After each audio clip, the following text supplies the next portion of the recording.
वालेकुम। तो स्टार्ट करते हैं आज की क्लास। और आज का टॉपिक है हमारे पास एरे फंक्शंस। लास्ट टाइम भी और लास्ट 2 क्लासेस से हम जो है वो एरे के फंक्शंस जो है वो पढ़ते हुए आ रहे हैं। और हमने लास्ट टाइम जो फंक्शंस पढ़े थे वो इन एरे, एरे सर्च, ये फंक्शंस थे। और इसके अलावा भी काफी फंक्शंस थे जो कि आपको पिछली वीडियो में देखने को मिल जाएंगे। तो आज भी एरे के फंक्शंस ही जो फर्दर फंक्शंस हैं वो कवर करेंगे एक एक करके। तो बढ़ते हैं अपने लेक्चर की तरफ और देखते हैं कि आज हम कौन से फंक्शन जो है वो कवर करते हैं। सबसे पहला फंक्शन जो आज हम पढ़ेंगे वो है हमारे पास एरे अंडरस्कोर पुश। ठीक है, हमारे पास कौन सा फंक्शन है? हमारे पास है एरे अंडरस्कोर पुश नाम का एक फंक्शन है। अब ये करता क्या है, इसको कैसे यूज किया जाता है, तो ये देखते हैं। और यहाँ पर सिंपल आते हैं और इसकी थोड़ी सी एग्जांपल करते हैं कि समझते हैं कि एरे पुश किस तरीके से हमारे पास जो है अब वो वर्क करता है। फॉर एग्जाम्पल के तौर पर मैं यहाँ पर आता हूँ और यहाँ पर एक वेरिएबल बना लेता हूँ। $ARR एक वेरिएबल मैं बना चुका हूँ और इस वेरिएबल के अंदर मैं एक एरे बना देता हूँ। आपको याद होगा कि जब मैं आपको एरे पढ़ा रहा था तो मैंने आपको बताया था कि आप एरे को स्क्वायर ब्रैकेट से बनाना चाहो तो स्क्वायर ब्रैकेट से भी बना सकते हो, और अगर आप एरे का फंक्शन यूज करना चाहो तो आप एरे के फंक्शन के अंदर भी इसको यूज कर सकते हो। तो दोनों दोनों में जो भी सुटेबल तरीका आपको लगता है आप एरे को उस तरीके से यहाँ पर यूटिलाइज कर सकते हो। तो ये हमने कवर कर लिया था। तो मैं इस तरीके से स्क्वायर ब्रैकेट से एरे को यूज कर रहा हूँ और यहाँ पर आने के बाद जो है मैं इसके अंदर यहाँ पर कुछ भी स्ट्रिंग हो, चाहे वो नंबर्स हो, इंटीजर्स हो, जो भी मैं स्टोर करना चाहूँ वो मैं यहाँ पर स्टोर कर देता हूँ। मैं यहाँ पर अली और असद का जो है वो डेटा जो है या इंफॉर्मेशन जो है वो अपने इस एरे में क्या कर देता हूँ, स्टोर कर देता हूँ। ठीक है, अब सवाल ये है कि मेरे पास एक फंक्शन है एरे पुश के नाम से जो कि क्या करेगा। ठीक है, तो बस इतना याद रखिए आप, एरे पुश का फंक्शन जब भी आप यूज करोगे तो आपके एरे के इंडेक्स, आपके एरे के लास्ट वैल्यू, यानी जहां पर आपकी लास्ट वैल्यू खत्म हो रही है, अब वो कोई भी हो सकती है। अभी तो यहाँ पर 2 लिखी है, हो सकता है कल को 100 मौजूद हो, 150 मौजूद हो, 2000 मौजूद हो या 2 लाख मौजूद हो। तो जितनी भी आपके पास एरे के अंदर वैल्यूज मौजूद है, एरे के लास्ट में, यानी ये लास्ट वैल्यू के बाद आप क्या कर सकते हो, एरे पुश फंक्शन की मदद से कोई दूसरी वैल्यू को ऐड करवा सकते हो। मतलब यानी मैं इस एरे पुश फंक्शन के इस्तेमाल से क्या कर सकता हूँ, एरे के लास्ट में मैं क्या कर सकता हूँ, अपनी और फर्दर जो भी मैं वैल्यूज ऐड करना चाहूँ वो मैं आगे ऐड कर सकता हूँ। अब वो मेरी मर्जी में, चाहे उसमें नंबर भेजूं, स्ट्रिंग भेजूं, बूलियन भेजूं, वो मेरी मर्जी में किस टाइप का डेटा इसको प्रोवाइड कर रहा हूँ। लेकिन याद रखिएगा एक इंपॉर्टेंट बात क्या है कि एरे पुश फंक्शन को जब भी आप यूज करोगे तो आपके एरे के लास्ट वैल्यू जहां एंड हो रही है उसके बाद ही आपकी फर्दर जितनी भी वैल्यू जो आप एरे पुश फंक्शन में यूज करोगे वो उसके लास्ट में ही आके ऐड होंगी, बीच में ऐड नहीं होंगी, स्टार्ट में ऐड नहीं होंगी। कहाँ जाके ऐड होंगी? लास्ट में। कहां पर? एरे के लास्ट में जाकर ऐड होंगी। क्लियर होगी बात?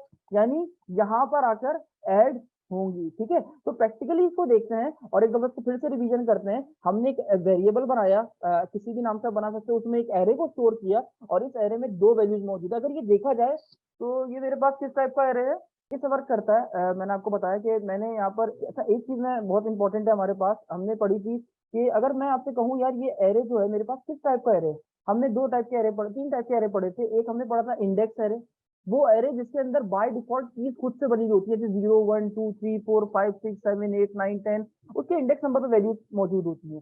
फिर हमने एक एरे बड़ा एसोसिएटिव एरे जिसकी की जो है वो हम खुद से सेट करते हैं, यानी इंडेक्स एरे के अंदर की बाय डिफॉल्ट खुद से होती है न्यूमेरिक वैल्यूज के अंदर 0 1 2 3। फिर हमने पढ़ा कि यार अगर हमें खुद से कोई अपनी की बनानी है तो उसको एसोसिएटिव एरे कहा जाता है। फिर हमने मल्टी डायमेंशनल एरे देखा। तो ये मेरे पास ये किस टाइप का एरे मौजूद है, यहाँ पर कौन सा एरे मौजूद है? इंडेक्स एरे मौजूद है। ठीक है, तो यहाँ पर मैंने एक इंडेक्स एरे क्रिएट किया और उसके अंदर कितनी वैल्यूज मौजूद है? 2 वैल्यूज मौजूद है। मैं चाहता हूँ, अच्छा मैं इस एरे के अंदर आके खुद से वैल्यू लिख सकता हूँ, मैं वो वाली बात नहीं कर रहा। मैं चाहता हूँ मेरे पास कोई ऐसा तरीका है पीएचपी के अंदर क्या मैं खुद से बाहर से मैं कोई वैल्यू को भेज सकूं, इस एरे के अंदर वैल्यू ऐड हो सके। तो जी हाँ, आपके पास एक फंक्शन है एरे पुश के नाम से। आप उस फंक्शन के इस्तेमाल से क्या करते हो, अपने एरे के लास्ट वैल्यू जहां वो एंड हो रही है, आप एरे पुश फंक्शन में जो भी वैल्यू भेजोगे इसको, वो एरे के लास्ट में जाकर ऐड होती जाएंगी, नॉट स्टार्ट में, ना ही बीच में। वो कहां जाके ऐड होगी? एरे के लास्ट में। क्लियर हो गई बात? ठीक है, तो इसको प्रैक्टिकली देखते हैं किस तरीके से इसको यूटिलाइज किया जाता है। तो आते हैं यहाँ पर एक न्यू फोल्डर क्रिएट करते हैं, कंट्रोल शिफ्ट एन, एक फोल्डर बना लिया और इसका मैं नाम रख लेता हूँ एरे मोर फंक्शन, क्योंकि हमारे पास एरे फंक्शन के नाम से एक फोल्डर ऑलरेडी मौजूद है जिसमें हमने लास्ट क्लास में फंक्शन कवर किए थे। तो यहाँ पर मैं आता हूँ एरे मोर फंक्शन के नाम से जो है एक फोल्डर बना लेता हूँ।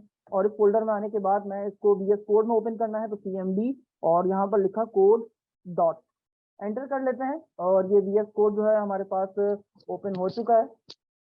यहाँ पर आने के बाद मैं सिंपली यहाँ पर क्या करता हूँ, एक PHP की फाइल बना लेते हैं, index.php। ये मेरे पास फाइल बन चुकी है। थोड़ा सा इसको जूम कर लेते हैं ताकि आप लोग को देखने में इजी हो जाए।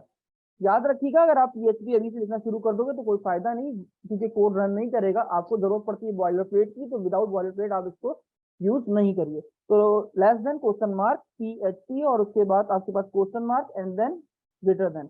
फाइल को सेव कर दिया जाए, और सेव कर दिया मैंने। और यहाँ पर आपके पास आप PHP आप इसके अंदर लिख सकते हो। इन सबसे पहले मैं क्या करता हूँ, अपनी जैम की सर्विसेज को स्टार्ट कर लेता हूँ। तो जैम ओपन कर लेते हैं और इसकी सर्विसेज को मैंने स्टार्ट कर लिया। और पोर्ट मेरे पास 88 है। मैं क्या करता हूँ, यहाँ पर गूगल क्रोम में आता हूँ और ये पहले से खोल के रख लेता हूँ अपनी तमाम चीजें।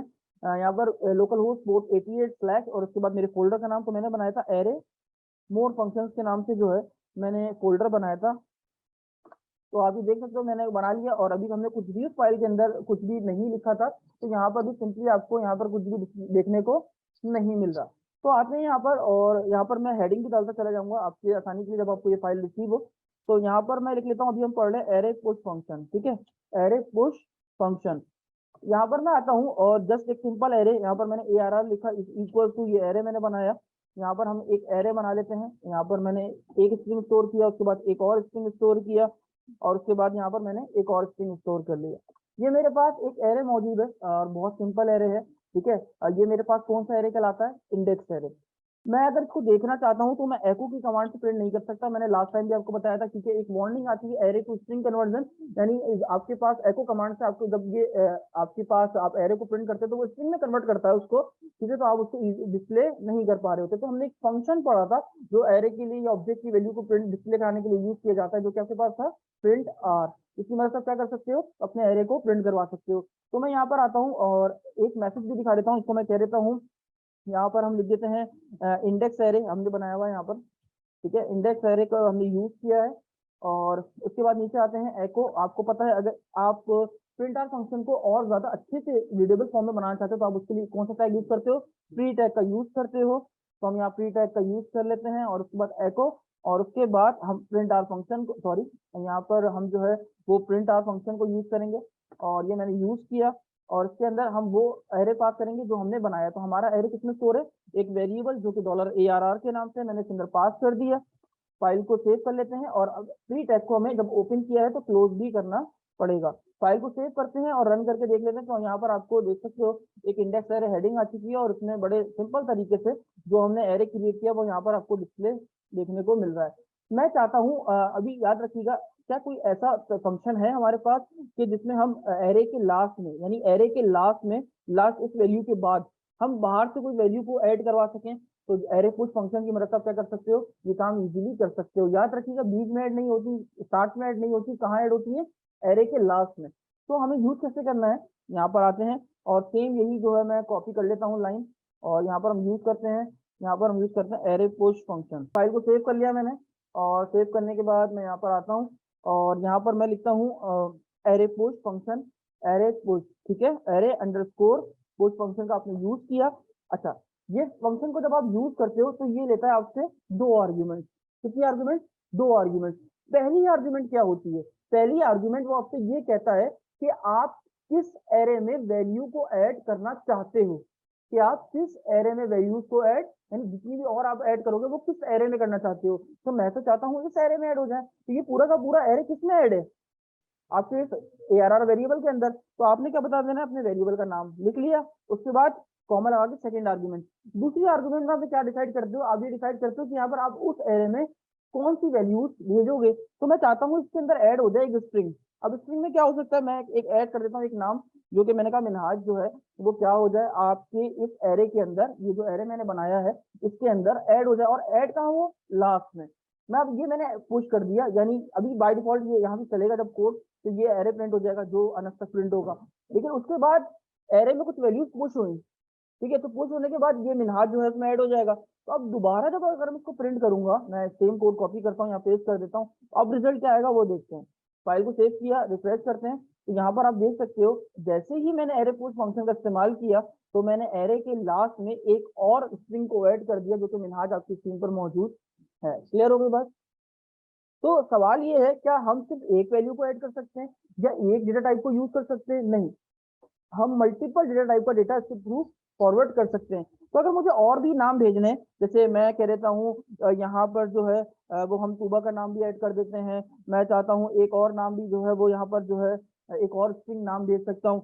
मैंने कहा हफ्ता का नाम भी जो हम ऐड कर देते हैं फाइल को सेव। यानी मैं चाहता हूँ अब क्या हो, इस एरे में ये 3 नाम और ऐड हो जाए। अब ये 3 नाम कहाँ ऐड होंगे, क्योंकि हम एरे पुश का फंक्शन इस्तेमाल कर रहे हैं, तो वो कहाँ ऐड होंगे, इसके बाद।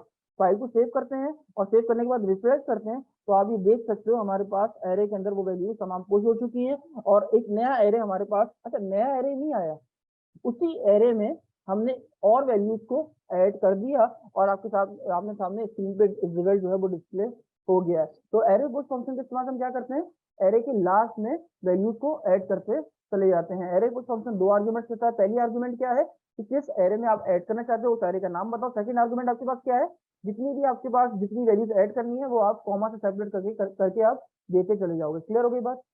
फिर आता है हमारे पास एक और फंक्शन जिसका नाम है आपके पास एरे अंडरस्कोर पॉप। ठीक है, अब देखो सवाल ये है कि यार हमने वैल्यूज को ऐड तो कर दिया, लेकिन हम डिलीट भी करना चाहते हैं। अगर हम कोई वैल्यू एरे में से डिलीट करना चाहते हैं तो कैसे करेंगे? देखो, तो हमारे पास अच्छा एक चीज और है, हम डिलीट करना चाहते हैं लास्ट से। लास्ट मीन यानी इस वैल्यू से जो भी लास्ट लिखी होगी एरे के आखिर में, एरे के लास्ट में जो भी वैल्यू होगी हम वो वैल्यू को डिलीट करना चाहते हैं। एरे के लास्ट में जो भी वैल्यू मौजूद होगी हम उस वैल्यू को डिलीट करना चाहते हैं। तो हमारे पास एक फंक्शन है जिसका नाम है एरे अंडरस्कोर पॉप। उसकी मदद से आप क्या कर सकते हो, एरे के लास्ट में जो भी वैल्यू मौजूद होगी वो आपको क्या करके दे देगा, डिलीट करके दे देगा। तो यानी एरे पुश से हम क्या कर सकते हैं, एरे के लास्ट में वैल्यूज को ऐड करवा सकते हैं, जबकि एरे पॉप के इस्तेमाल से हम लास्ट में जो वैल्यू मौजूद है उसको डिलीट करवा सकते हैं। तो एक एग्जाम्पल कर लेते हैं इसकी। सेम वही एरे मौजूद है, याद रखिएगा मैं इस पूरे कोड को कॉपी कर रहा हूँ, इस पूरे कोड को यहाँ पेस्ट कर रहा हूँ और इस बार पुश की जगह क्या यूज करूंगा, पॉप। याद रखिएगा ये वैल्यूज ऐड हो चुकी हैं, यानी लास्ट वैल्यू भी मेरे पास कौन सी मौजूद होगी एरे में, हफ्ता। तो अब अगर मैं रिमूव करूंगा तो उस एरे में कौन सी वैल्यू रिमूव होगी, हफ्ता की। तो मैं यहाँ पर आता हूँ और मैं क्या करता हूँ, अच्छा ये तो आपने क्या करना है, अब यहाँ पर इसको रिमूव करना है फंक्शन को और आपने क्या लिखना है, एरे अंडरस्कोर पॉप। मैंने इसका इस्तेमाल कर लिया। एरे अंडरस्कोर पॉप आपके पास एक ही आर्गुमेंट लेता है। एक आर्गुमेंट कौन सी होती है, आप यहाँ पर वो बताते हो कि किस एरे में से आप वैल्यू को डिलीट कर रहे हो। तो हम किस एरे में से वैल्यू को डिलीट करना चाहते हैं, $ARR, क्योंकि तमाम हमारा एरे किसमें स्टोर है, ARR के अंदर। तो मैंने लिखा $ARR। अब ये क्या करेगा, ये उसमें से एरे में जाएगा और जाने के बाद जो भी उसकी लास्ट वैल्यू मौजूद होगी वो उस एरे से क्या कर देगा, रिमूव कर देगा और रिमूव करने के बाद आपको रिजल्टेंट वैल्यू जो भी वो प्रिंट करके दिखा देगा। तो जब कोड यहाँ से चला तो बाय डिफॉल्ट जो 3 वैल्यू मौजूद थी वो प्रिंट हो गई। उसके बाद हमने पुश का फंक्शन यूज किया तो 3 न्यू वैल्यूज हमने दे दी इस एरे के अंदर। तो इसमें 3 वैल्यूज ऐड हो गई और लास्ट तक में वैल्यू आ गई हफ्ता। और उसके बाद हमने डिलीट करना एरे पॉप की मदद से, तो लास्ट में जो वैल्यू थी वो मौजूद थी हफ्ता, तो वो आपके इस एरे में से रिमूव हो जाएगी। फाइल को सेव किया, पेज को आके रिफ्रेश किया, तो अब यहाँ देख सकते हो ये हमारे पास वो फंक्शन था जिसमें हमने 3 वैल्यू पुश की थी और ये वो फंक्शन जिसमें हमने एक वैल्यू रिमूव की। तो देखो लास्ट की एक वैल्यू हमारे पास रिमूव हो गई। तो अगर मैं दोबारा सेम यही चीज दोबारा करूं यहाँ पर और नीचे दोबारा पेस्ट कर दूं array pop function once again, ठीक है, यहाँ पर इसका मतलब ये हमने दोबारा यूज किया। तो अब हमारे पास लास्ट वैल्यू इसको रिमूव करने के बाद क्या रह गई होगी, सुबह। तो अब अगर हम दोबारा पॉप का फंक्शन चलाएंगे तो अब वो कौन सी वैल्यू रिमूव करेगा, सुबह को रिमूव कर देगा। तो फाइल को सेव किया और मैंने रिफ्रेश किया तो आप यहाँ देख सकते हैं इस बार यहाँ पर कौन सी वैल्यू रिमूव हो चुकी है, सुबह। क्लियर होगी बात। तो एरे पुश के इस्तेमाल से हम वैल्यूज को ऐड कर सकते हैं और एरे पॉप के इस्तेमाल से हम वैल्यूज को रिमूव कर सकते हैं। लेकिन एक बात का खास ख्याल रखना है, हम एरे के लास्ट में वैल्यू जो भी होती है उसमें ऐड और रिमूव कर सकते हैं इन फंक्शन की मदद से। क्लियर। उसके बाद हमारे पास और भी फंक्शन है, तो एक एक करके पढ़ते हैं उन फंक्शन को। उसके बाद हमारे पास एक फंक्शन आता है जिसका नाम है एरे अंडरस्कोर शिफ्ट। हमारे पास कौन सा फंक्शन है, एरे अंडरस्कोर शिफ्ट। क्लियर हो गई बात। यहाँ पर आते हैं और अगर आप यहाँ पर इसको सर्च करोगे एरे अंडरस्कोर शिफ्ट और इन PHP, तो इसकी ऑफिशियल डॉक्यूमेंटेशन आपको यहाँ पर मिल जाएगी, यहाँ पर मौजूद है php.net के नाम से। यहाँ पर आप आके पढ़ सकते हो, ये सब मैनुअल है। तो यहाँ से इसकी डिस्क्रिप्शन लिखी है। ये क्या करता है, shift an element of the beginning of the array. तो ये डेफिनेशन है, इसको हम कॉपी कर लेते हैं और यहाँ पर यूज भी कर लेते हैं। ठीक है, ताकि आपको जब फाइल मिले तो आप इजीली इसको रीड कर सको। बेसिकली ये कहना क्या चाहती है डेफिनेशन, ये कह रही है कि आप अगर एरे में जो है वो एरे शिफ्ट का फंक्शन यूज करोगे तो ये क्या करेगा, ये स्टार्ट में, आपके एरे के स्टार्ट में, एरे के स्टार्ट में, नॉट आखिर में, स्टार्ट में जो भी वैल्यू मौजूद होगी ये उसको रिमूव कर देगा। मतलब अगर हम बात करें, ये तो हमारा पूरा एरे था, यहाँ तक चल रहा है, हमने स्टार्ट में हमारे सबसे पहली वैल्यू कौन सी थी यहाँ पर, असद। तो अगर मैं एरे शिफ्ट फंक्शन को यूज करूंगा तो हमने अभी पढ़ा कि ये क्या करेगा, बिगिनिंग यानी स्टार्ट में जो भी वैल्यू होगी उसको रिमूव कर देगा। तो स्टार्ट में कौन सी वैल्यू मौजूद है मेरे पास, असद, तो ये क्या करेगा, असद को रिमूव कर देगा। ठीक है, और असद जब रिमूव हो जाएगा तो अभी असद कौन से इंडेक्स नंबर पे था, 0। तो अब जब ये रिमूव हो चुका है पूरे तरीके से तो अब 0 इंडेक्स पे कौन आ जाएगा, अली आ जाएगा। क्लियर, तो देखते हैं ये वाकई इस तरीके से वर्क कर रहा है या नहीं। तो सेम कॉपी किया मैंने, ये इसको पूरे कोड को कॉपी कर लेते हैं और यहाँ पर कर देते हैं पेस्ट, ये इसीलिए ताकि हेडिंग वाइज काम होता रहे हमारे पास। एरे शिफ्ट, फाइल को सेव कर लेते हैं और यहाँ पर आते हैं और इस बार मैं यूज करूंगा कौन सा फंक्शन, एरे अंडरस्कोर शिफ्ट। ये फंक्शन भी आपके पास एक ही आर्ग्यूमेंट लेता है और वो आर्ग्यूमेंट क्या होती है कि आप इससे किस एरे की वैल्यू को रिमूव करवाना चाहते हैं। क्लियर हो गई बात। अगर मैं फाइल को सेव करूं और सेव करने के बाद पेज को रिफ्रेश करूं, ये मैनुअल बहुत इजी है, आप इसको पढ़ते हुए पीएचपी में जितने सारे फंक्शंस हैं आपके पास, आप इन सबको रीड कर सकते हो वन बाय वन। क्लियर हो गई बात। तो यहाँ पर आके अगर मैं इसको रिफ्रेश करूं तो आप यहाँ पर देखोगे लास्ट में, आप यहाँ पर देखो असद जो है वो रिमूव हो चुका है। अच्छा, बाकी आप कहोगे सर कहाँ चलेगा, तो बाकी हम एरे पॉप की मदद से ऑलरेडी रिमूव कर चुके थे, लेकिन अब हमने जो फंक्शन इस्तेमाल किया वो था एरे शिफ्ट। हमने लास्ट से रिमूव नहीं किया, हमने एरे शिफ्ट के फंक्शन की मदद से स्टार्ट यानी बिगनिंग, जो बिगनिंग वैल्यू होगी, स्टार्ट वैल्यू होगी एरे के अंदर, वो उसको रिमूव करने के लिए यूज किया जाता है। लास्ट के लिए अगर यूज करना है तो एरे पॉप, और अगर स्टार्ट से आपको कोई वैल्यू को डिलीट करना है तो उसके लिए एरे शिफ्ट। क्लियर हो गई बात। फिर आता है हमारे पास एक और फंक्शन जिसका नाम है array underscore unshift. Array underscore unshift, यहाँ पर आते हैं तो एरे अंडरस्कोर अनशिफ्ट किस तरीके से वर्क करता है, तो डॉक्यूमेंटेशन में आते हैं और यहाँ पर जो है वो इसे देख भी लेते हैं। यहाँ पर ये देखो अनशिफ्ट का डेफिनेशन आपको मिल जाएगी, आप यहाँ पर सर्च कर सकते हो। तो प्रिटेंड वन और मोर element at the beginning of the array, तो ये क्या करता है, अभी इसकी डेफिनेशन कॉपी कर लेते हैं यहाँ से पहले। बेसिकली एरे अनशिफ्ट क्या करता है, एरे अनशिफ्ट के इस्तेमाल से आप बिगिनिंग में यानी स्टार्ट में कहा, स्टार्ट में कोई भी वैल्यूज को ऐड करवा सकते हो। जैसे आप एरे पुश में लास्ट में ऐड करवा सकते थे, एरे अनशिफ्ट की मदद से क्या कर सकते हो, बिगिनिंग यानी आपके एरे के स्टार्ट में आप वैल्यूज ऐड करवा सकते हो, वो जितनी ऐड कराना चाहो वो आपकी मर्जी है। क्लियर हो गई बात। तो यहाँ पर आते हैं और इसको भी एक एग्जाम्पल जो है वो ट्राई कर लेते हैं। यहाँ पर कॉपी किया, पेस्ट किया, फाइल को सेव किया और इस बार आ जाएगा एरे अनशिफ्ट। ठीक है, फाइल को सेव कर लेते हैं और एरे अनशिफ्ट इस्तेमाल करें तो एरे अनशिफ्ट का फंक्शन यूज करेंगे, एरे अंडरस्कोर अनशिफ्ट। यहाँ पर मैंने यूज किया एरे अनशिफ्ट। जैसे एरे पुश जो है वो 2 आर्ग्यूमेंट्स लेता है, तो उसी तरीके से एरे अनशिफ्ट भी 2 ही आर्ग्यूमेंट्स लेता है। पहली आर्ग्यूमेंट क्या होती है, उसे ये बताना पड़ता है कि हम आप मतलब कि मैं किस एरे के अंदर वैल्यूज को ऐड कराऊं। तो किस एरे के अंदर ऐड कराना है, हमने $ARR के अंदर ही। तो अब मैं चाहता हूँ इस एरे के अंदर, अच्छा असद को तो हम रिमूव करा चुके हैं, तो मैं चाहता हूँ सेकंड आर्ग्यूमेंट अब वैल्यू भेजूं। मैं यहाँ पर कोई और जो है मैं नाम भेज देता हूँ, जैसे मैंने कहा फहद। मैं चाहता हूँ फहद जो है, फहद नाम जो है वो कहाँ ऐड हो जाए, आपके एरे के स्टार्ट में। एरे के स्टार्ट में जो असद रिमूव हुआ उसकी वो तो रिमूव हो चुका, तो मैं चाहता हूँ एक नया नाम ऐड कर सकूं एरे के स्टार्ट में। तो मैंने एक फंक्शन यूज किया जिसका नाम था एरे अनशिफ्ट। तो एरे अनशिफ्ट ये डेफिनेशन कहती है कि एरे अनशिफ्ट के इस्तेमाल से क्या कर सकते हो, स्टार्ट में आप अपने एरे के स्टार्ट में कोई भी वैल्यू, जितनी भी जैसे आप एरे पुश में जितनी वैल्यूज ऐड करा सकते हो, तो उसी तरीके से इसके अंदर भी आप जितनी वैल्यूज चाहो आप ऐड करवा सकते हो। फाइल को सेव किया, पेज को आके रिफ्रेश किया, तो आप यहाँ देख सकते हो अनशिफ्ट में मैंने इस्तेमाल से मैंने स्टार्ट में बिगिनिंग में मैंने फहद को यहाँ पर ऐड कर दिया। क्लियर हो गई बात। तो आप जितनी वैल्यूज यहाँ पर भेजोगे सेपरेट करके, कॉमा से सेपरेट करके आप वैल्यूज को भेजते रहो। तो यहाँ पर मैं दोबारा से सबको ऐड करा देता हूँ, फाइल को सेव किया, रिफ्रेश किया, तो आप इस तरीके से स्टार्ट में जो है वो वैल्यूज ऐड करवा सकते हो। किस फंक्शन की मदद से, एरे अंडरस्कोर अनशिफ्ट की मदद से। क्लियर हो गई बात। आगे बढ़ते हैं नेक्स्ट फंक्शन की तरफ। तो आपने देखा कि एरे पुश और एरे पॉप, एरे शिफ्ट और एरे अनशिफ्ट के इस्तेमाल से आप इसको किस तरीके से यूज कर सकते हो। अब हम बढ़ते हैं आगे अपने जो है वो फर्दर फंक्शंस की तरफ, और हमारे पास एक फंक्शन है एरे अंडरस्कोर मर्ज। अब ये फंक्शन क्या करता है तो देखते हैं। पहले आते हैं यहाँ पर और कुछ एक एग्जाम्पल बना लेते हैं। मैं यहाँ पर आता हूँ और यहाँ पर मैं इसको एक काम करता हूँ, यहाँ पर लिख भी देता हूँ एरे अंडरस्कोर मर्ज, ताकि मुझे याद रहे कि मैं यहाँ से मर्ज का टॉपिक शुरू कर रहा हूँ। ठीक है, तो मैं क्या करता हूँ, मैं यहाँ पर एक एरे बना लेता हूँ न्यू एरे के नाम से, और इसका नाम रख देता हूँ new array 1 is equal to.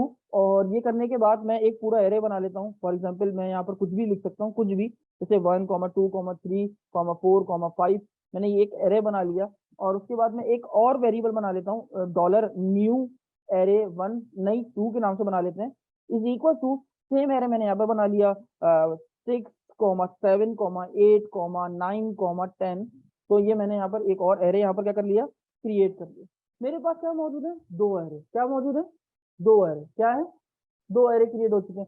मैं ये चाहता हूँ, क्योंकि मेरे पास ये दो एरे मौजूद हैं, मैं ये चाहता हूँ कि इन दो एरे को मर्ज कर सकूं, और मर्ज करके एक तीसरे एरे में डाल सकूं।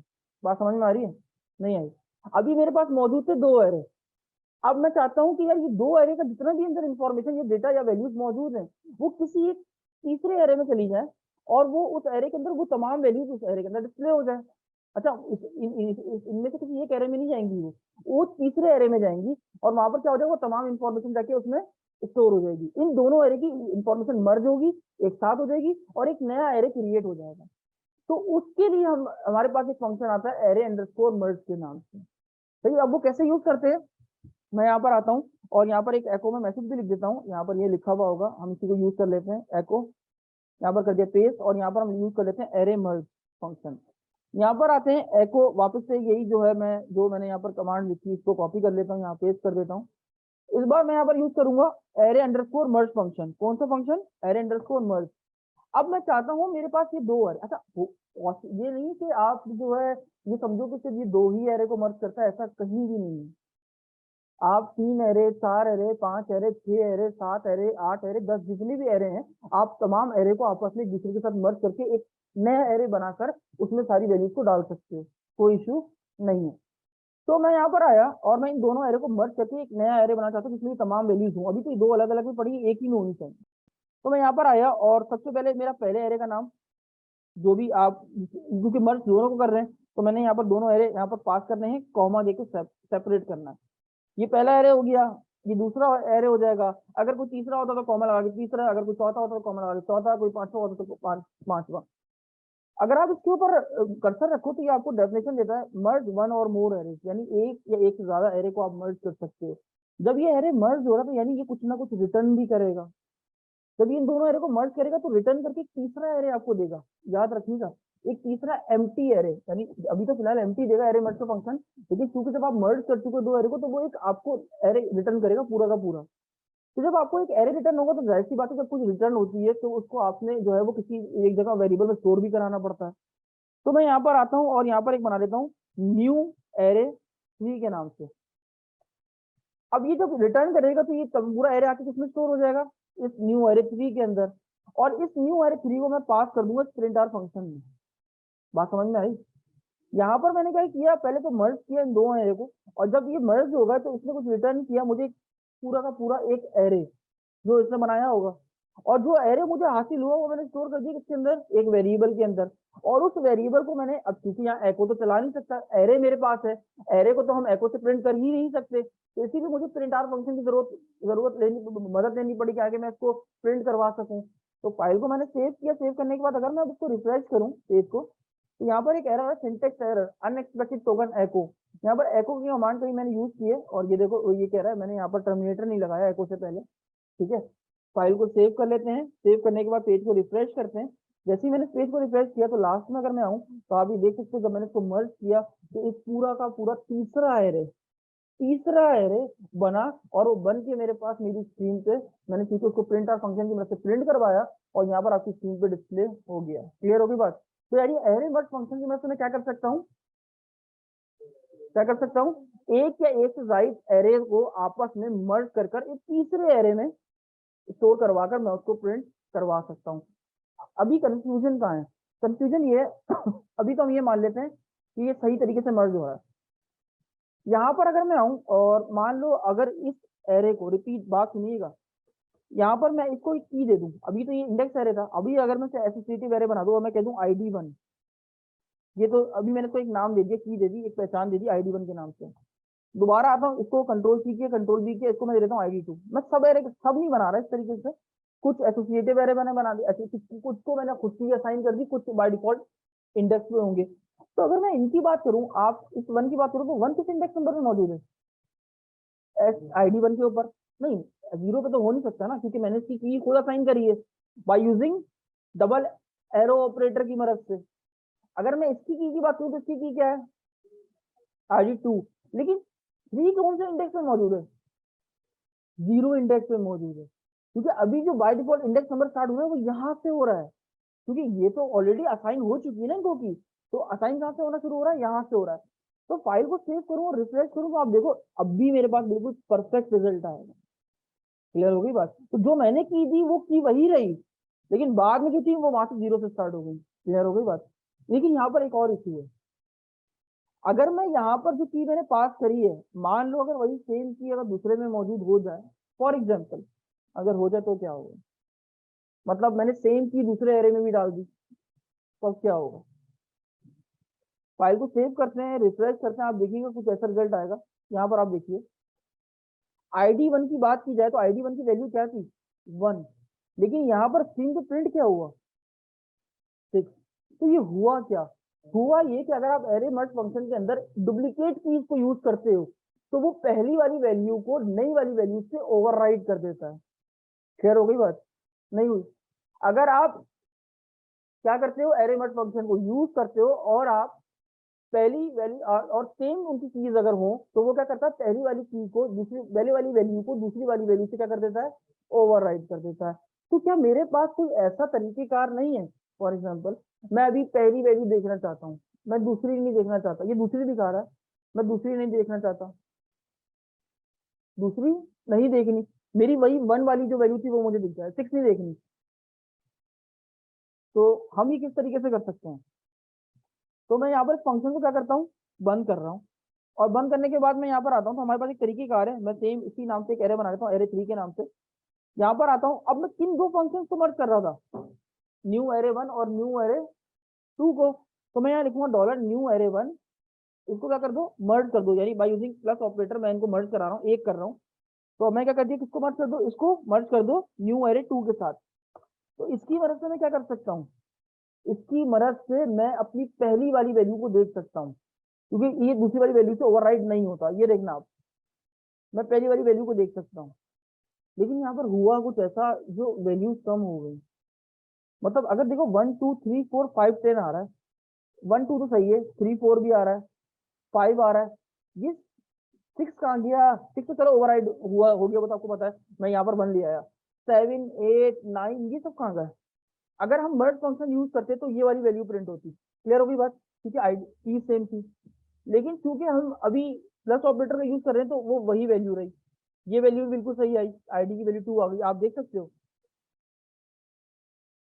ये देख सकते हो 1 और 2 तो आ रहा है, ठीक है, 3 भी आ रहा है, आप देखना 3 भी आ रहा है, 3 भी आ रहा है, 4 भी आ रहा है, 5 भी आ रहा है। लेकिन सवाल किसी ने शायद नोट नहीं किया, 3 कौन सा इंडेक्स नंबर पे था? 0 1 2। याद रखो, जब भी एरे को बना फंक्शन एरे बनाया गया था तो उसको ये कॉन्सेप्ट रख के बनाया गया था कि आप उसमें सेम इंडेक्स की दोबारा वैल्यू नहीं बना डाल सकते। ऐसा है, हम क्या जीरो पे दोबारा जीरो दूसरी वैल्यू डाल सकते हैं? नहीं। क्या वन पे दो वैल्यू ऐड कर सकते हैं? नहीं। तो हमेशा वो वैल्यू यूनिक होगी, हर एक अलग इंडेक्स पे होगी। तो यहाँ पर वापस आओ, चलो ये तो ओवरराइड होकर खत्म हो गई। 7 कौन से इंडेक्स में मौजूद थी? 0 पे। 1 कौन से, 8 कौन से पे थी? 1 पे। और ये कौन से पे थी? 2 पे। तो 0 1 2 ऑलरेडी तो यूज हो चुके हैं, तो सेम इंडेक्स पे तो वैल्यू दोबारा डल ही नहीं सकती थी, क्योंकि हमने प्लस ऑपरेटर यूज किया तो इसीलिए प्रायोरिटी ऊपर वाले को मिली, तो वही वैल्यू प्रिंट हुई। तो अब क्योंकि 1 2 के बाद यहाँ पर कोई और तीसरी वैल्यू मौजूद नहीं थी, तो यानी 3 इंडेक्स पे कोई वैल्यू नहीं थी, तो दैट्स व्हाई 10 प्रिंट हो गया। क्लियर हुई बात या नहीं हुई? नहीं हुई। इसको दोबारा से करते हैं। देखो हुआ क्या, हमारे पास अगर हम मर्ज फंक्शन यूज कर रहे थे तो ये वाली वैल्यू आ रही थी और बाकी तमाम वैल्यूज आ रही थी, ऐसा ही है। लेकिन जब हमने प्लस फंक्शन को, प्लस ऑपरेटर को यूज किया, तो ये वाली वैल्यू आ गई, ये वाली वैल्यू आ गई, ये वाली वैल्यू आ गई। तो ये जो 3 4 5 तो ये कौन से इंडेक्स नंबर पे मौजूद थे? सिंपल 0 1 और 2। आईडी 1 जो है वो तो सिंपल, ये तो एक की है, इसको तो छोड़ देते। इसकी बात करें 7 की, तो 7 किस की पे मौजूद है? 0 पे। 0 1 2 और ये 3। क्लियर हो गई बात यहाँ तक? अब हमने क्योंकि प्लस ऑपरेटर यूज किया, तो यानी पहली वाली वैल्यू को हम देख सकते हैं, दूसरी वाली वैल्यू नहीं देख सकते। तो ये स्क्रीन पे प्रिंट हुई, ये स्क्रीन पे प्रिंट हुई, ये स्क्रीन पे प्रिंट हो गया, ये स्क्रीन पे प्रिंट हो गया, ये स्क्रीन पे प्रिंट हो गया। ये वाला प्रिंट नहीं हो सकता था क्योंकि वो सेम चीज ही, दैट्स व्हाई वो रिपीट नहीं हो सकती। उसके बाद 7 की बात करें तो 7 कौन से इंडेक्स नंबर पे था? 0 पे ही था। तो ऑलरेडी ऊपर भी 0 पे मौजूद था, तो उसने प्रायोरिटी किसको दी? ऊपर वाले को दे दी, तो 0 तो खत्म हो गया। 1 भी मौजूद था ऊपर, 2 भी मौजूद था, लेकिन 3 इंडेक्स नंबर मौजूद नहीं था ऊपर 3 नहीं था, तो दैट्स व्हाई 3 जो है वो नीचे से प्रिंट हो गया। क्लियर हो गई बात? तो इसीलिए आपको जो आंसर यहाँ पर दिख रहा है वो कुछ इस शक्ल में दिख रहा है। क्लियर? तो यहाँ पर आपने देखा कि किस तरीके से जब हमने प्लस ऑपरेटर का यूज किया तो किस तरीके से वो वैल्यूज जो है वो प्रिंट हुई है। ठीक है, ये तो प्रिंट हो गई और ये तो सेम थी, तो दैट्स वाई वो पहली वाली को जो है इसने प्रायोरिटी दी। और यहाँ पर अगर बात की जाए 3 4 5, तो वो इंडेक्स नंबर में मौजूद थी 0 1 2, और तो इसलिए वो प्रिंट हो गई। अब 0 1 2 पे दोबारा वैल्यूज तो स्टोर हो नहीं सकती थी, तो ये तीनों वैल्यूज जो थी वो निगलेक्ट हो गई। और 3 पे कुछ था नहीं, तो 3 पे ये 10 ही मौजूद था, तो यहाँ पर 10 प्रिंट हो गया। तो इस तरीके से जो है वो आप इसको यूज कर सकते हो। और एरे मर्ज फंक्शन में जो है वो अगर आप इसको यूज करते हो सेम चीज को, अगर मैं इसको वापस से ऑन कर दूं और इसको यहाँ पर जो है वो क्लोज कर दूं, तो एरे मर्ज फंक्शन क्या करेगा, इस चीज को ओवरराइड कर देगा इसके साथ, और बाकी तमाम वैल्यूज जो आपकी स्क्रीन पे आ रही हैं वो तमाम की तमाम प्रिंट हो जाएंगे। क्लियर होगी बात? तो ये था एरे मर्ज फंक्शन। क्लियर? आप इसमें एसोसिएटिव भी यूज कर सकते हो, आप इसमें इंडेक्स एरे भी यूज कर सकते हो, तो जो मर्जी आप यूज करना चाहो वो आप कर सकते हो। अब आगे बढ़ते हैं, एक और फंक्शन है हमारे पास जिसका नाम है एरे अंडरस्कोर कंबाइन। क्या नाम है? Array underscore combine. यहाँ पर आते हैं और कंबाइन क्या करता है थोड़ा सा ये देखते हैं, पहले समझते हैं। और मैं यहाँ पर आता हूँ, एक न्यू एरे बनाता हूँ। अच्छा, मैं पुराने वाले को नहीं चेंजेस कर रहा, मैं एक नया एरे इसलिए बना रहा हूँ ताकि आपको हर बार क्लियर व्यू आ सके। तो यहाँ पर डॉलर और इसका नाम रख लेते हैं न्यूज एरे 1, ताकि और ज्यादा क्लियर हो जाए। तो मैं यहाँ पर क्या करता हूँ, आप गौर से देखिएगा, मैं समझाऊं आपको ताकि आपको इजीली अंडरस्टैंड हो सके। यहाँ पर मैं कुछ स्ट्रिंग पास करता हूँ, just like ID 1 comma ID 2 comma ID 3। ये मैंने एक एरे बना लिया, एक स्ट्रिंग एरे। यहाँ पर आता हूँ, सेम यही कॉपी पेस्ट करता हूँ, और यहाँ पर मैंने पेस्ट किया, इसका नाम रखा मैंने 2। और यहाँ पर मैंने क्या किया, यहाँ पर वैल्यूज डाल दी नंबर में 1 2 3। फाइल को सेव कर दिया। अगर आप नोटिस करो तो ये मैंने एक इंडेक्स एरे बनाया जिसमें एक में स्ट्रिंग वैल्यूज बनाई, और एक में क्या बनाई, न्यूमेरिक इंटीजर वैल्यूज बनाई। अब बात की जाए एरे कंबाइन फंक्शन की, तो एरे कंबाइन फंक्शन करता क्या है? एरे कंबाइन फंक्शन ये करता है, आपके दो एरे को मिलाता है, और जो भी पहला एरे होगा उसको की बनाता है, और दूसरे एरे को वैल्यू बनाता है। बात समझ में आ रही है, नहीं आ रही है? नहीं आई? मतलब जब आप इन दो एरे को कंबाइन करोगे तो पहला एरे जो भी होगा वो आपकी की क्या बन जाएगा, की। जस्ट लाइक जैसे आपने देखा होगा की बनी हुई आती है आपके पास, अगर मैं आपको दिखाऊं यहाँ पर, ये ये की बना देगा, और जो दूसरा एरे होगा उसको क्या बना देगा, आपकी वैल्यू बना देगा। क्लियर हो गई बात? जब आप एरे कंबाइन फंक्शन को यूज करोगे तो आपकी जो पहला एरे होगा वो क्या बन जाएगा, की बन जाएगी, और दूसरा एरे आपके पास क्या बन जाएगा, वैल्यू। अच्छा, ये डिपेंड करता है आपके ऊपर कि किसे आप पहला रखते हो, किसे आप दूसरा रखते हो। क्लियर हो गई बात? तो अब मैं वो कंबाइन फंक्शन का अगर यहाँ पर मैं यूज करूँ, सेम एज इट इज मैं यही चीज कॉपी पेस्ट कर रहा हूँ। ठीक है, मैंने इसे कॉपी किया, यहाँ पर आके मैं पेस्ट कर देता हूँ, और ये लाइन हटा रहा हूँ। यहाँ पर आके न्यू एरे जो है, न्यूज एरे 3 नाम रख देता हूँ। और यहाँ पर हम यूज करें कौन सा फंक्शन, एरे अंडरस्कोर कंबाइन। मैंने इस फंक्शन को यूज किया, और मैंने क्या किया, अच्छा, पहला एरे मैंने कौन सा रखा है, न्यूज एरे 1। दूसरा एरे मैंने कौन सा रखा है, न्यूज एरे 2। यानी ये जो पहला एरे है मेरे पास वो क्या बन जाएगा, की बन जाए। अगर इसके ऊपर क्लिक करो, माउस रखो, तो ये डेफिनेशन बता रहा है, creates an array by using one array for keys and another for its values. यानी एक एरे को आप यूज करोगे कीज के लिए, दूसरे एरे को यूज करोगे वैल्यूज के लिए। तो मैं जो पहला एरे है, पहली आर्ग्यूमेंट वो क्या बनती है, कीज। सेकंड आर्ग्यूमेंट क्या बनेगी, वैल्यूज। प्रिंट करते हैं इसको, यहाँ पर एक मैसेज भी लिख लेते हैं, यहाँ पर मैं आके मैसेज प्रिंट कराता हूँ, एरे कंबाइन फंक्शन। फाइल को सेव किया, पेज को आके रिफ्रेश किया, आप ये देख सकते हो ये इसकी कीज बन गई और ये इसकी वैल्यूज बन गई। क्लियर हो गई बात। अगर मैं यहाँ पर वापस आऊं और यहाँ पर आने के बाद 3 के बाद लिख दूं 4, फाइल को सेव करूं और अगर मैं रिफ्रेश करूं तो ये एरर आएगा, क्योंकि कीज और वैल्यूज जब आप कंबाइन को यूज करो तो आपको एक बात बहुत जरूरी पता होना चाहिए, सेम नंबर ऑफ वैल्यूज जो एरे 1 में है वही वैल्यूज एरे 2 में भी होनी चाहिए। मतलब अगर वहां 4 है पहले एरे में तो दूसरे में भी 4 हो, अगर वहां 5 है तो दूसरे में भी 5 हो। ऐसा नहीं हो सकता कि उसमें 3 हो इसमें 4 हो। फॉर एग्जाम्पल अगर मैं यहाँ पर भी आपको दिखा दूं करके और मैं आईडी कर दूं 4, फाइल को सेव कर दूं, रिफ्रेश करूं, तब भी ये एरर स्टिल रहेगा। क्यों रहेगा? क्योंकि नंबर ऑफ वैल्यूज जो दोनों एरे में वो सेम नहीं है। तो एरे कंबाइन फंक्शन आप तभी यूज कर सकते हो जब सेम नंबर ऑफ वैल्यूज आपके पास मौजूद हो। क्लियर हो गई बात। ये था आपके पास कौन सा फंक्शन, एरे कंबाइन। हमारा लास्ट एक सवाल रह गया था, वो ये था कि मैं ये चाहता था कि यार वो जो एरे में से हमने एरे मर्ज का यूज किया या प्लस ऑपरेटर का यूज किया, अर्थमेटिक ऑपरेटर का यूज किया, हमारी वो वैल्यू को ओवरराइट करता, या तो पहली वैल्यू दिखा रहा था या तो फिर वो सेकंड वैल्यू को दिखा रहा था ओवरराइट करके। लेकिन मैं चाहता हूँ कि मेरी तमाम की तमाम वैल्यूज दिख सके, मतलब दोनों वैल्यूज दिखाए। तो अगर मैं ये चीज देखना चाहता हूँ तो मैं इसको किस तरीके से कर सकता हूँ? तो मेरे पास एक फंक्शन आता है जिसका नाम है एरे मर्ज रिकर्सिव। क्या नाम है? एरे मर्ज रिकर्सिव फंक्शन। तो इसको इस्तेमाल करके देखते हैं कि ये किस तरीके से वर्क करेगा मेरे पास। तो यहाँ पर मैं इसको रिमूव कर देता हूँ, ठीक है, फाइल को सेव कर देता हूँ ताकि मेरा कोड में कोई एरर ना हो। अब वापस आते हैं और यहाँ पर आने के बाद मैं इसको ये वाले एरे को मैं कर लेता हूँ कॉपी, ठीक है, क्योंकि इसी में हम काम कर रहे थे। और यहाँ पर कर देता हूँ पेस्ट और इसके नाम चेंज कर देते हैं 11 22 ताकि इजी हो जाए। अच्छा, यहाँ पर अगर आप देखो तो ID1 रिपीट हो रही है, ID1 रिपीट हो रही है। मैं एक और काम करता हूँ, मैं ID2 भी रिपीट कर देता हूँ। कर दी। यहाँ पर ID1 भी रिपीट हो रही है और ID2 भी रिपीट हो रही है। तो यानी मैं ID1 अब जब अगर मैं मर्ज फंक्शन यूज करूंगा तो वो लेटेस्ट वाली आईडी दिखाएगा, ID1 की ये वाली आईडी दिखाएगा, ID2 की ये वाली आईडी दिखाएगा। अगर मैं प्लस ऑपरेटर का यूज करूंगा तो वो ID1 की ये वाली आईडी दिखाएगा या ID2 की ये वाली आईडी दिखा देगा। मैं चाहता हूँ दोनों दिखे।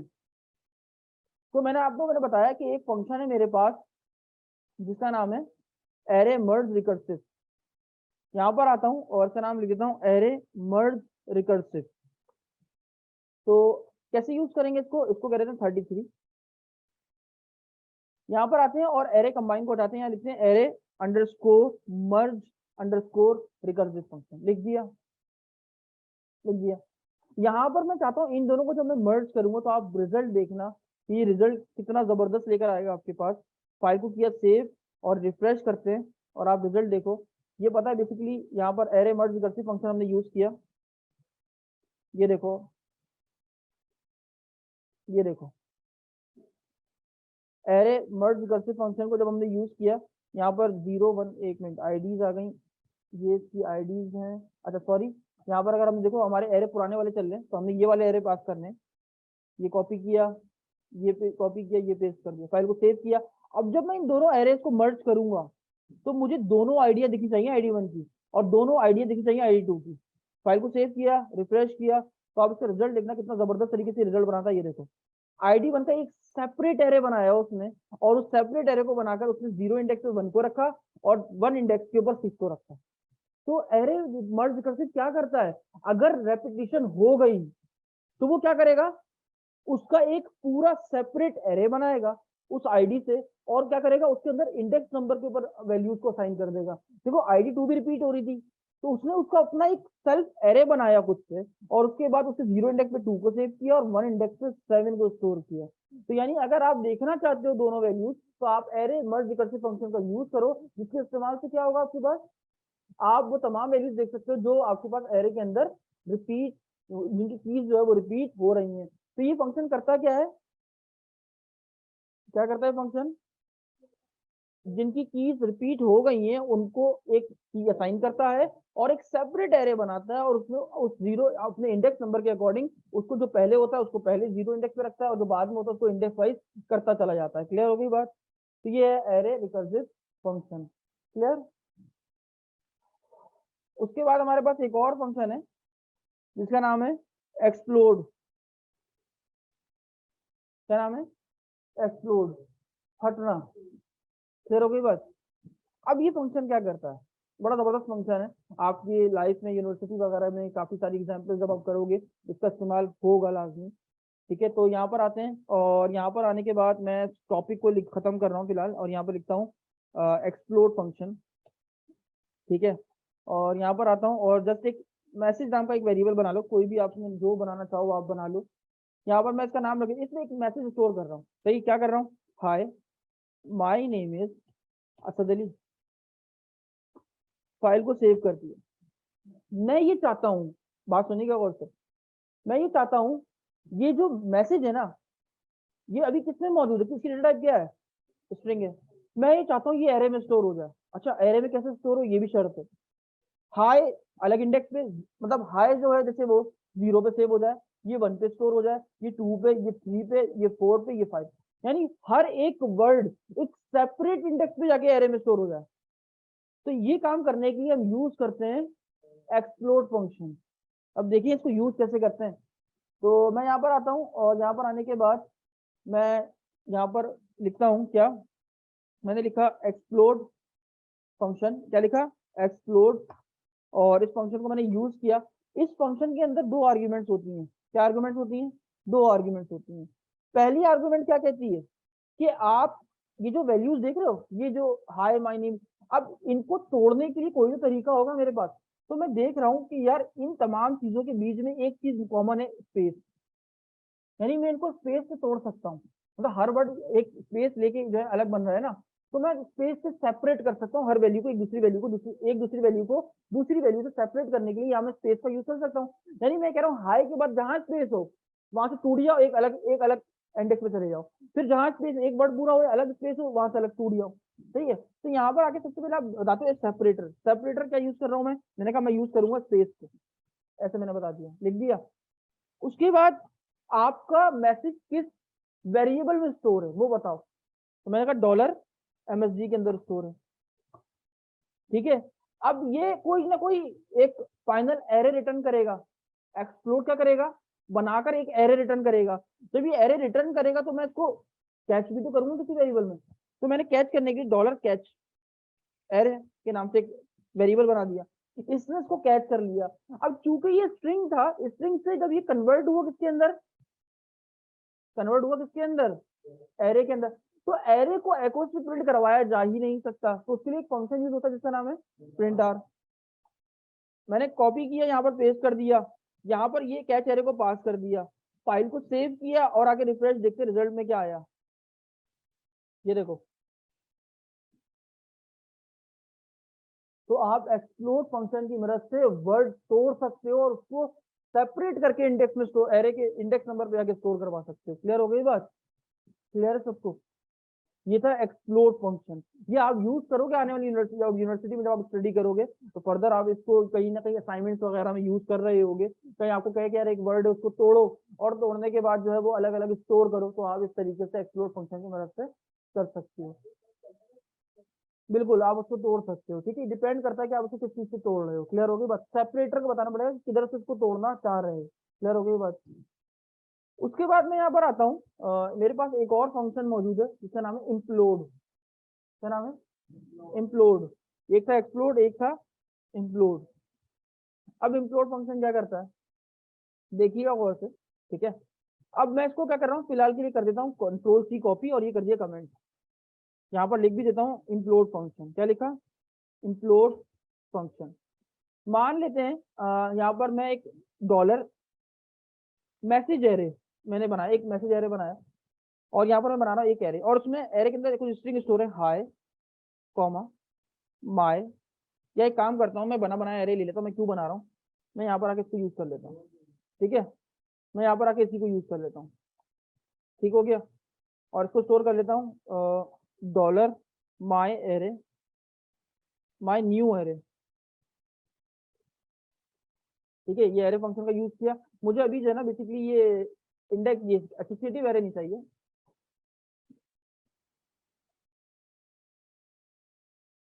ठीक है, मैं इसको सेपरेट कर लेता हूँ। ठीक है, मैं सारी वैल्यूज नहीं ले रहा, मैं सिर्फ कुछ चंद वैल्यूज को आपको करके दिखाता हूँ।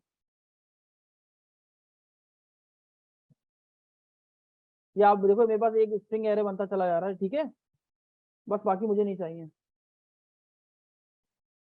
बाकी आप इसको खुद से प्रैक्टिस करोगे तो इजी आपको क्लियर हो जाएगा और अच्छे से। मेरे पास ये एक एरे मौजूद है, ठीक हो गई। ये क्या मौजूद है अभी, एक एरे, और मैं चाहता हूँ इस एरे को एक स्ट्रिंग में कन्वर्ट कर सकूं। किसमें कन्वर्ट कर सकूं, एक पूरा का पूरा स्ट्रिंग बन जाए। क्या बन जाए, स्ट्रिंग बन जाए। मैं यहाँ पर आता हूँ और मेरे पास एक फंक्शन है implode के नाम से। किसके नाम से, implode। मैंने इस फंक्शन को यूज किया। इसकी पहली आर्गुमेंट क्या होती है, अगर आप कर्सर रखो तो ये बता रहा है कि बेसिकली यहाँ पर पहली आर्गुमेंट में आपसे क्या लिखना है, सेपरेट। कि अभी आप इस एरे में सेपरेट कैसे करोगे वैल्यू को। तो आपको क्या लगता है मैं सेपरेट किससे कर सकता हूँ, कॉमा के थ्रू। कैसे कॉमा, क्योंकि आपको दिख रहा होगा कि हर जगह एक चीज कॉमन है, वो है कॉमा। क्लियर हो रही है बात। तो मैं यहाँ पर आता हूँ, सेपरेटर में आता है, यहाँ पर लिखा और मैंने क्या लगा दिया, कॉमा। मैंने कहा कॉमा से सेपरेट कर देना आप। उसके बाद सेकंड आर्ग्यूमेंट, सेकंड आर्ग्यूमेंट मेरा एरे किसमें स्टोर है, एक वेरिएबल, और उस वेरिएबल का नाम क्या है, डॉलर माय न्यू एरे। अब ये पूरा का पूरा एरे, ये सॉरी ये implode फंक्शन, ये कोई एक स्ट्रिंग रिटर्न करेगा, मुझे स्ट्रिंग बना के देगा ना, यानी कुछ ना कुछ रिटर्न करेगा। तो मैं क्या करता हूँ, आपको अगर वेरिएबल में किसी और वेरिएबल में डालना है तो आप डाल दो, यहाँ पर लिख दो न्यू कैचिंग एरे। और अब चूंकि ये स्ट्रिंग बन चुका है, तो स्ट्रिंग को प्रिंट कराने के लिए प्रिंट आर की तो जरूरत है ही नहीं। हम स्ट्रिंग को कैसे प्रिंट करा सकते हैं, एको कमांड से प्रिंट कर सकते हैं। तो मैंने लिखा एको, और उसके बाद मैंने क्या प्रिंट कर दिया, dollar new catch array, and that's it. File को कर दिया सेव। पेज को आके करते हैं रिफ्रेश, तो आप देखिएगा लास्ट में ये देखें, हाय माय नेम इज करके मैंने इसको ब्रेक कर दिया। क्लियर हो गई बात। अगर मैं यहाँ पर जस्ट एग्जांपल, अगर मैं सेपरेटर देता ही ना फॉर एग्जांपल, और मैं डायरेक्ट ये दे देता, फाइल को सेव करता, रिफ्रेश करता, तब भी देखो ये इसको ब्रेक कर देता है, ठीक है, पूरा का पूरा स्ट्रिंग बना दिया। लेकिन इसमें स्पेस नहीं है, क्या नहीं है, स्पेस नहीं है, ठीक है, तो इसीलिए मैंने इसको कॉमा से तोड़ा था। क्लियर हो गई बात, क्या करके तोड़ा था, कॉमा से सेपरेट किया था। आप इसको और ज्यादा फ्रीसिंग करके तोड़ सकते हो, वो आपसे डिपेंड करता है कि आपको किस तरीके से वैल्यू को बाहर निकाल लो। क्लियर हो गई बात। अगर फॉर एग्जाम्पल तौर पर मैं स्पेस चाहिए होती तो मैं यहाँ पर यू भी कर सकता था, स्पेस दे दी मैंने ऐसे एग्जाम्पल, ये देखो फाइल को सेव किया, रिफ्रेश करा, ये देखो मैं इस तरीके से भी इसको तोड़ के बाहर निकाल सकता हूँ। क्लियर होगी बात। तो यानी आप इसको चेक करना और ज्यादा इसको इंक्लूड फंक्शन में कोई अच्छी सेपरेटर का इस्तेमाल करना, उसके मदद से तोड़ के देखना, तो आप इजीली उस वैल्यू को जो है वो स्ट्रिंग को बाहर निकाल पाओगे सही तरीके से, ठीक है। तो ये थी आज की क्लास हमारी, जिसमें हमने काफी सारे फंक्शंस को जो है वो कवर किया। ठीक है, मिलते हैं अगले किसी लेक्चर में, तब तक के लिए इजाजत दीजिए।